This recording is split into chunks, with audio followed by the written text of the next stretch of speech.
मैं 35 साल तक भिक्षा मांग करके खाया हूं। मैं 35 साल तक भिक्षा मांग करके खाया हूं।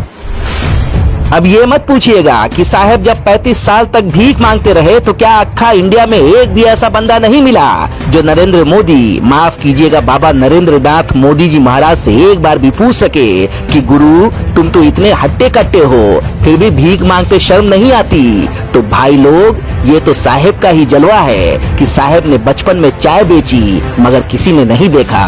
साहेब ने स्कूल में पढ़ाई की मगर कोई क्लासमेट, कोई बैचमेट और कोई स्कूल फ्रेंड सामने नहीं आया। साहेब ने कॉलेज में पढ़ाई की मगर कोई टीचर सामने नहीं आया जो बात कर सके कि उसने साहेब को पढ़ाया है। सोचिए 1992 में साहेब 42 साल की उम्र में आडवाणी के रथ पर दिखे थे। तब आडवाणी जी सांसद थे। जाहिर है तब आडवाणी जी इनसे भीख मंगवा के अपना खर्च तो चलाते नहीं रहे होंगे। मतलब ये हुआ कि साहेब उससे पहले ही भीख मांगते रहे होंगे। साहेब ने कहा 35 साल भीख मांगे, मतलब 42 में से 35 साल निकाल दें तो बचे 7 साल, यानी साहेब 7 साल की उम्र से भीख मांगना शुरू कर चुके थे। इस निष्कर्ष के बाद कई अहम सवाल उठते हैं।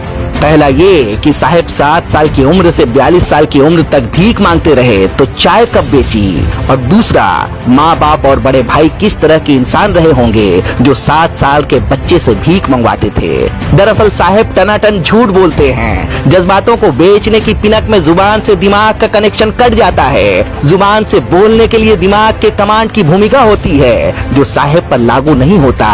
दरअसल ये झूठ हमारी राजनीति के उदंड हो जाने का शोकगीत है, हमारे नेताओं के झूठे हो जाने का यशगान है और सत्ता की कुर्सी पर बैठे लोगों के उज्जट हो जाने का अराजक अभियान है। ऐसे झूठ को सुनने के लिए भी हिम्मत चाहिए और उसमें विश्वास करने के लिए जरूरी है कि सुनने वाला भी उज्जट और बेशर्म हो।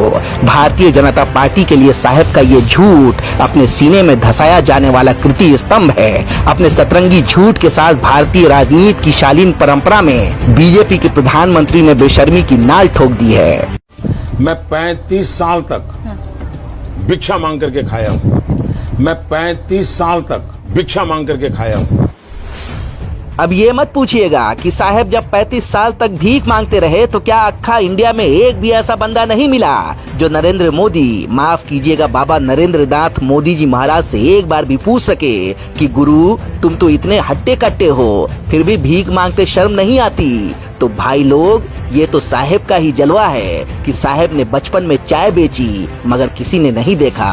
साहेब ने स्कूल में पढ़ाई की मगर कोई क्लासमेट, कोई बैचमेट और कोई स्कूल फ्रेंड सामने नहीं आया। साहेब ने कॉलेज में पढ़ाई की मगर कोई टीचर सामने नहीं आया जो बात कर सके कि उसने साहेब को पढ़ाया है। सोचिए 1992 में साहेब 42 साल की उम्र में आडवाणी के रथ पर दिखे थे। तब आडवाणी जी सांसद थे। जाहिर है तब आडवाणी जी इनसे भीख मंगवा के अपना खर्च तो चलाते नहीं रहे होंगे। मतलब ये हुआ कि साहेब उससे पहले ही भीख मांग